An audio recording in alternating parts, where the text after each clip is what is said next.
Hoje em dia, a gente nunca sabe se está sendo filmado. As câmeras de segurança estão por toda parte. Ruas, transporte público, shoppings, lojas, prédios. E além delas, sempre há um celular com câmera por perto.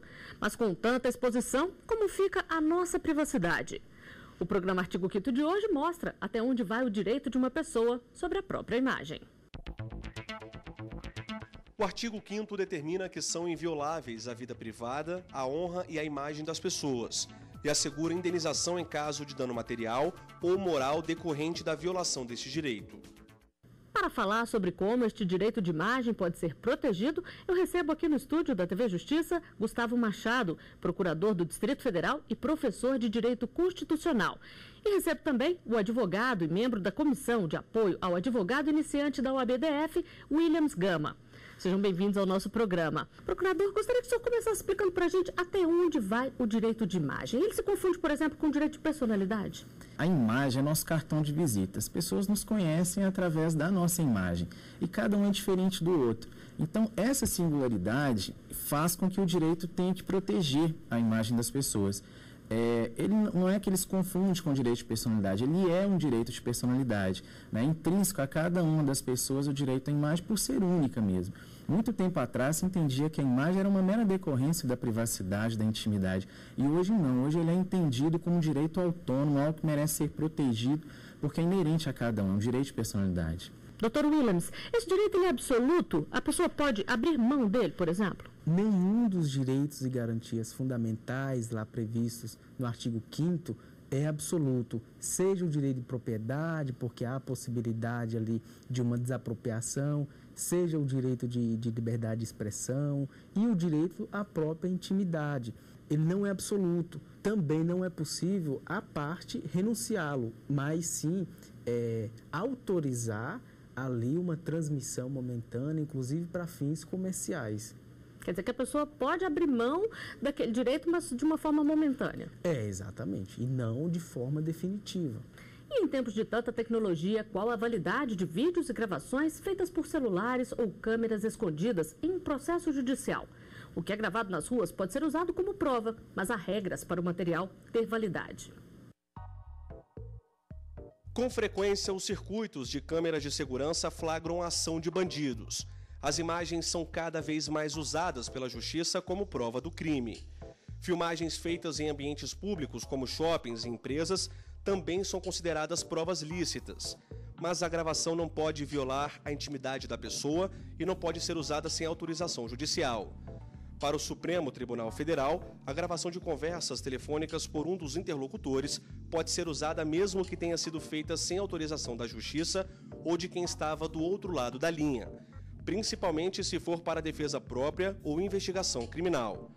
O mesmo vale para vídeos onde uma das partes envolvidas é a responsável pela gravação, mas este entendimento muda em conversas protegidas por sigilo constitucional, como por exemplo entre advogados e clientes. No caso da internet, e-mails e conteúdos postados em redes sociais são aceitos como prova. A dificuldade é comprovar a autenticidade do material. Muitas vezes é preciso que um perito entre em ação. Já em um processo civil, as provas eletrônicas acabam sendo aceitas quando não há impugnação pela parte contrária. Doutor Williams, a gente já explicou um pouquinho aqui na reportagem, mas eu gostaria que o senhor desse alguns exemplos práticos de como e quando essas imagens de câmera de segurança, de celular, podem ser usadas em investigações. Elas podem ser utilizadas em investigação quando há indício ali da prática de alguma infração penal.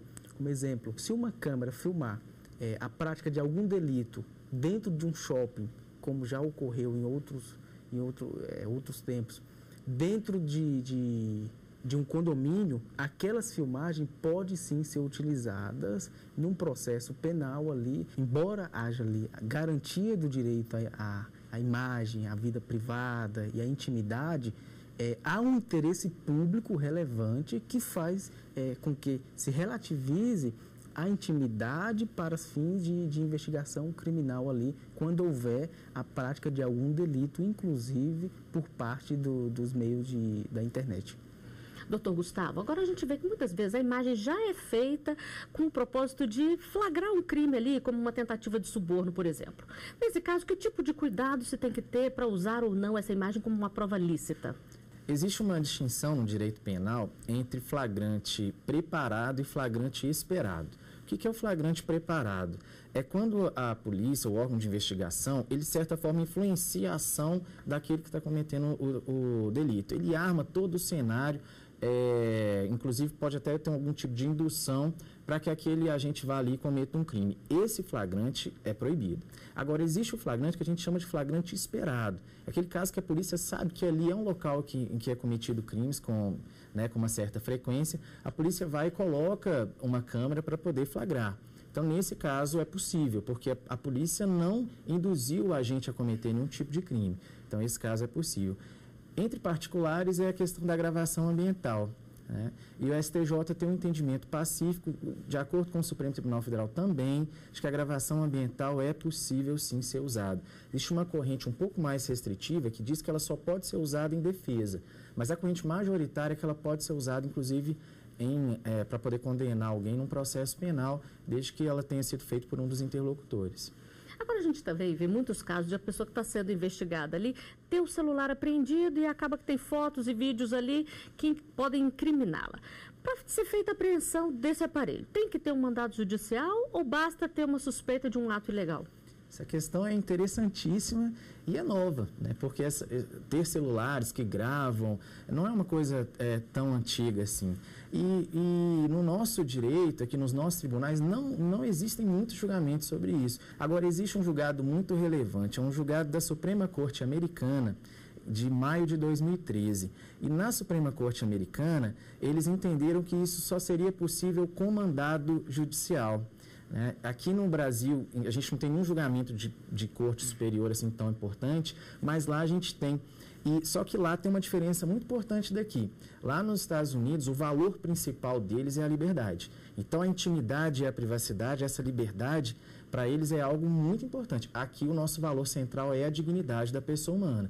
Então, acho que os nossos tribunais vão enfrentar de uma maneira um pouco diferente. E você sabe se a sua imagem está protegida ou não? A nossa equipe foi às ruas saber se as pessoas têm dúvidas sobre o tema. Eu gostaria de saber se uma loja pode se recusar a mostrar as imagens de segurança para um cliente que foi furtado. Dr. Williams, a pessoa sempre pode ter acesso a esse tipo de material? Na hipótese da pergunta, sim. Por quê?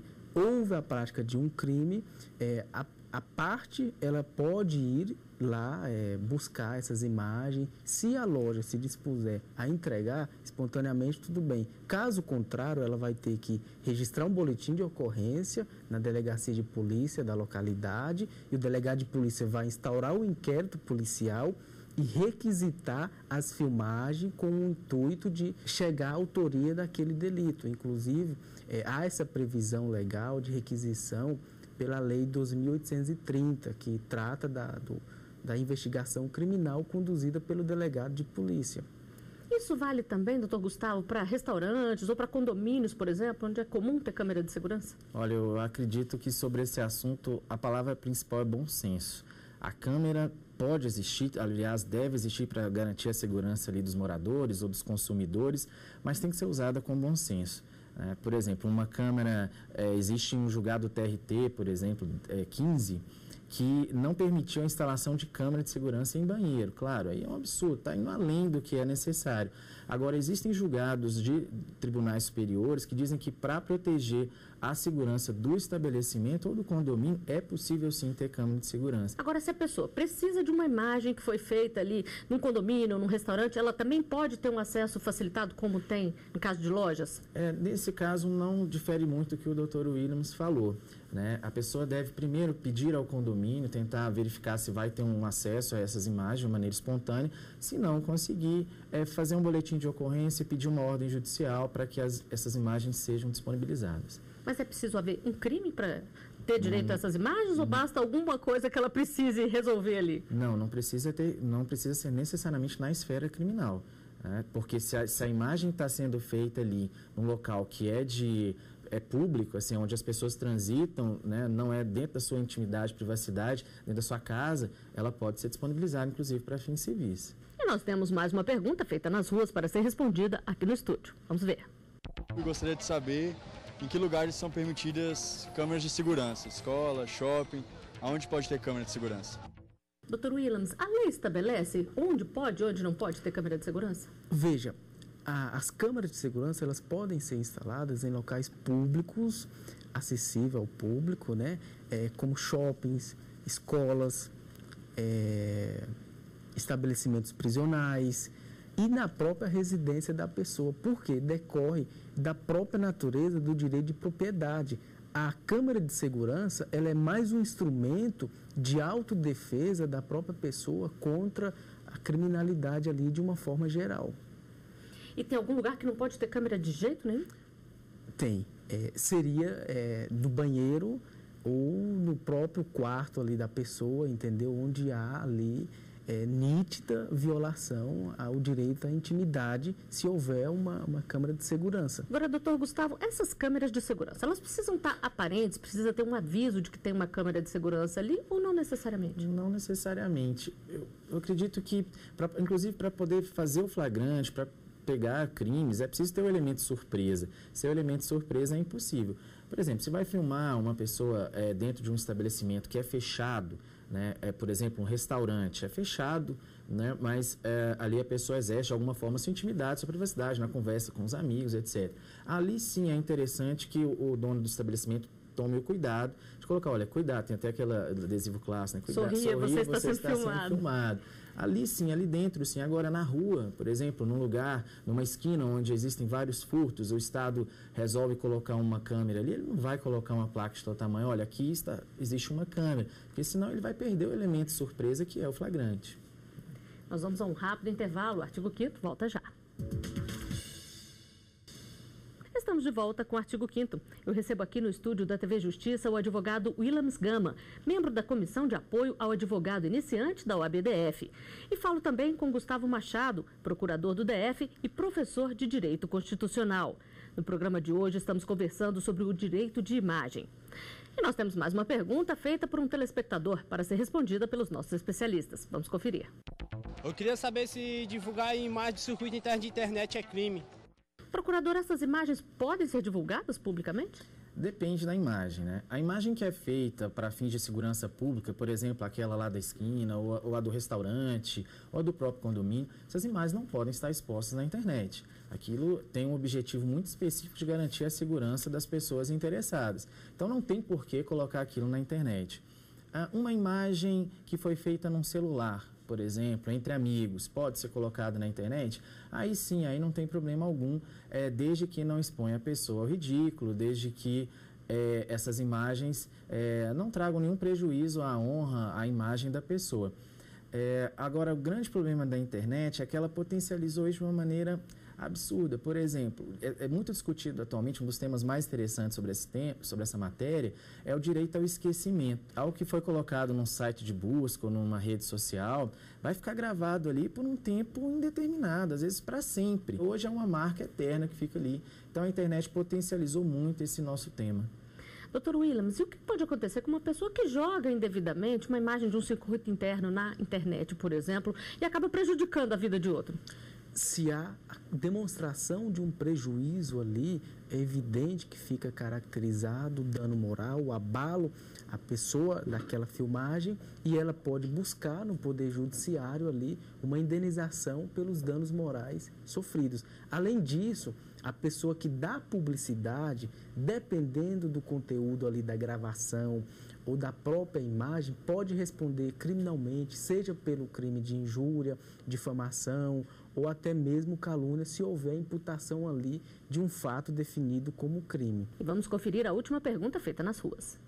Eu quero saber se postar foto ou vídeo sem autorização da pessoa, se ela pode pedir indenização. Doutor Williams, a gente já falou um pouquinho aqui, mas cabe pedido de indenização, então, se não tivesse autorização? Cabe sim. E dependendo do veículo de comunicação, se essa circulação da imagem tiver fins comerciais, o dano é presumido, não há a necessidade, conforme entendimento, inclusive simulado pelo Superior Tribunal de Justiça, independe do prejuízo. E aí o veículo de comunicação pode responder civilmente pela circulação da imagem, bem como a pessoa que deu publicidade. É o caso, doutor Gustavo, por exemplo, de atores, de modelos, por exemplo, que são flagrados num momento de lazer e acaba indo parar numa revista ou num site? O caso de ator, de pessoa pública é um pouco diferente. Nós dizemos que o direito à intimidade, à privacidade, da proteção da imagem é inversamente proporcional ao interesse público naquela informação. Eu gosto de dizer, por exemplo, que se eu for parado um dia numa blitz e um bafômetro me pegar e isso for divulgado, primeira capa de um jornal, provavelmente eu terei o direito de pedir uma indenização por danos morais, porque não existe um interesse público nessa informação. Agora, se é alguma pessoa pública que é pega nessa situação, nesse caso o jornal pode divulgar e não há nenhum dano à imagem, né, nada que possa ser indenizado posteriormente no âmbito civil, porque há um interesse público naquela informação. Então, quanto mais conhecida a pessoa, enquanto mais pública ela for, menor é esse direito dela ter a sua imagem, a sua intimidade resguardada. Dr. Williams, e em matéria jornalística, qual o cuidado que se deve ter ao usar a imagem de uma pessoa?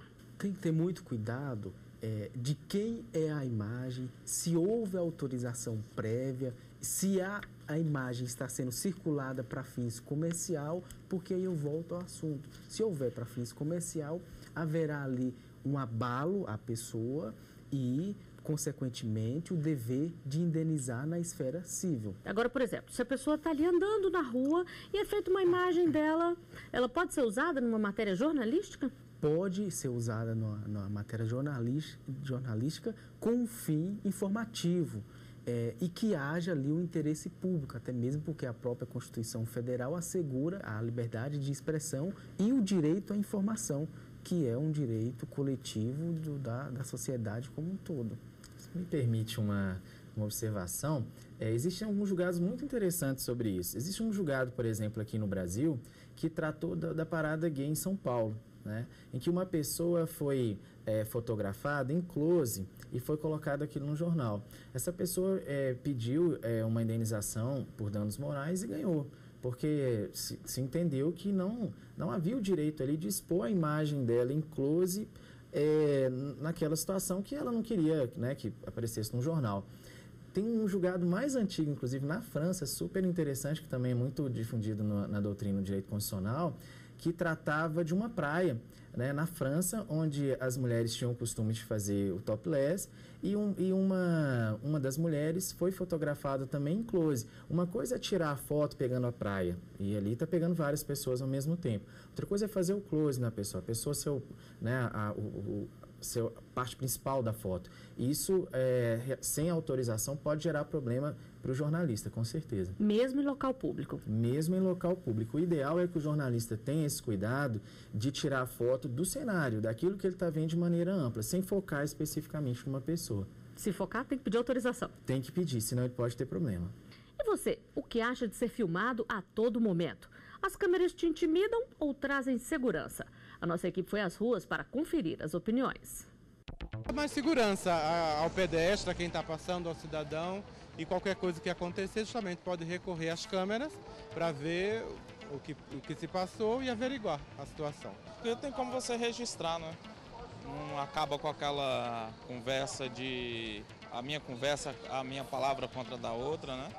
Já ajudaria bastante a resolver certos problemas. A gente precisa muita violência na cidade. Uma hora vai te ajudar. Eu acho que dentro dos ônibus, principalmente, eu acho que nas ruas são, como já tem, eu acho que deveria ter mais por conta de ajudar a facilidade com a polícia e tudo mais. Inibe a ação dos criminosos. O cidadão de bem com certeza não vai ficar intimidado, mas os criminosos sim. Doutor Gustavo, geralmente as pessoas de bem, como disse o entrevistado ali, não veem problemas com câmeras de segurança ou não é bem assim? Acho que depende muito. É muito interessante a gente fazer a distinção, porque é assim que a gente aprende, né? Entre as coisas que acontecem aqui, que acontecem em outros países, por exemplo, nos Estados Unidos. Lá existe uma cultura histórica de proteção dos direitos individuais contra o Estado, o direito à liberdade de expressão, ao direito de propriedade, à intimidade, à privacidade. Eles têm um histórico de proteção dos direitos civis. Aqui no Brasil a gente não tem esse histórico ainda, né? A gente está começando, na verdade, a se organizar para dizer para o Estado, olha, não ultrapasse, né, essa barreira. Então, aqui no Brasil, a maioria das pessoas não vê esse problema. Até porque aqui o nosso problema de segurança pública é enorme. Eu, como pessoa de bem também, prefiro que haja câmera em todos os lugares e seja resguardada a minha segurança pública. Doutor Williams, e as câmeras de segurança ajudam mesmo a inibir a ação dos criminosos, já que facilita a identificação deles? Ajudam sim. Quando se fala na prática de um crime, a primeira coisa que vem em mente é a câmera de segurança no local, justamente porque é uma ferramenta muito importante de inibição às práticas delitivas. Agora, falando um pouquinho mais sobre internet, doutor Gustavo, hoje a gente vê todo lugar tem uma pessoa ali filmando com o celular e tudo. Isso acaba atrapalhando um pouco a privacidade das pessoas, porque aquele material é facilmente jogado nas redes sociais? É o fim da privacidade, da intimidade. Essa questão de todo celular ter câmera, hoje em dia, qualquer coisa que você faça, você está sujeito a ser gravado, né? Então, é interessante notar que com essa questão da internet e desenvolvimento desses aparelhos eletrônicos, a gente precisa rediscutir o direito à imagem, o direito à intimidade, o direito à privacidade, porque problemas que nós não tínhamos há 20, 30 anos atrás, agora são problemas seríssimos. A gente tem mecanismos de transferir vídeos e fotos numa velocidade absurda. Então, antigamente, uma foto, um vídeo, ficava restrito a um número muito pequeno de pessoas. E hoje não. Então, a gente precisa rediscutir isso. E o Supremo Tribunal Federal vai ter um papel importantíssimo sobre esse tema, porque, com certeza, os próximos julgados virão para poder rediscutir quais são os limites desses direitos. Agora, que tipo de cuidado? A pessoa que está ali filmando com o celular dela, uma festa, por exemplo, um evento público, ela deve ter até para evitar problema. Ela faz uma cena ali, coloca na rede, a outra pessoa que aparece não gosta, vai reclamar. Que tipo de cuidado essa pessoa deve ter? Olha, eu acho que todo cuidado é pouco, né? Eu sou pai, né? Eu acho que todas as pessoas que são pais e tem que dar muita essa orientação para os filhos, tem que ter muito cuidado com o que se grava e principalmente com o que se expõe na internet, porque muitas vezes você coloca algo ali de maneira inocente, de maneira tranquila, e as pessoas usam aquilo de uma maneira extremamente maldosa, associando a algo que, na verdade, você não acredita. Então, esse cuidado é muito importante. Gostaria de saber de vocês que tipo de cuidados todos nós devemos ter com a nossa imagem para poder preservá-la e garantir esse direito tão importante. Doutor Gustavo. O direito à imagem, ele não é um direito de personalidade à toa, né? E não é um direito consagrado na Constituição à toa. Então, se o próprio Constituinte se preocupou em cuidar com a nossa imagem, nós somos os primeiros interessados a cuidar dela também. Então, ao longo do programa, nós falamos muito dessa potencialização que a internet trouxe, ter o cuidado mesmo de companhias, de quem está gravando você ou o que você está gravando. Lembrando que isso pode gerar uma responsabilidade, tanto civil quanto criminal também. Então, todo cuidado nessa matéria é pouco, até pela falta de julgados que nós temos sobre esse assunto. É algo que ainda vai ser construído ao longo dos próximos anos. E para o senhor, doutor Williams? Eu acredito que quando você tem um acesso ali a algum vídeo, alguma imagem, você tem que pensar muito bem antes de circulá-la, seja na internet ou até mesmo por meio do aplicativo WhatsApp, sob pena das consequências ilegais. Quer dizer que não só quem faz, mas quem reproduz aquilo também pode estar sujeito a penas. Sim, quem reproduz, quem dá circularidade àquela imagem, àquele vídeo, pode vir a sofrer uma ação de indenizatória ou até mesmo a responder a um processo penal. Bom, doutor Williams, doutor Gustavo, eu agradeço muito a presença de vocês aqui, os esclarecimentos e os conselhos dados, né? E com isso nós chegamos ao final de mais um Artigo 5º. E eu agradeço também a sua companhia. Se quiser participar do nosso programa, é só enviar uma sugestão de tema para o e-mail artigo5@stf.jus.br. Até a próxima semana.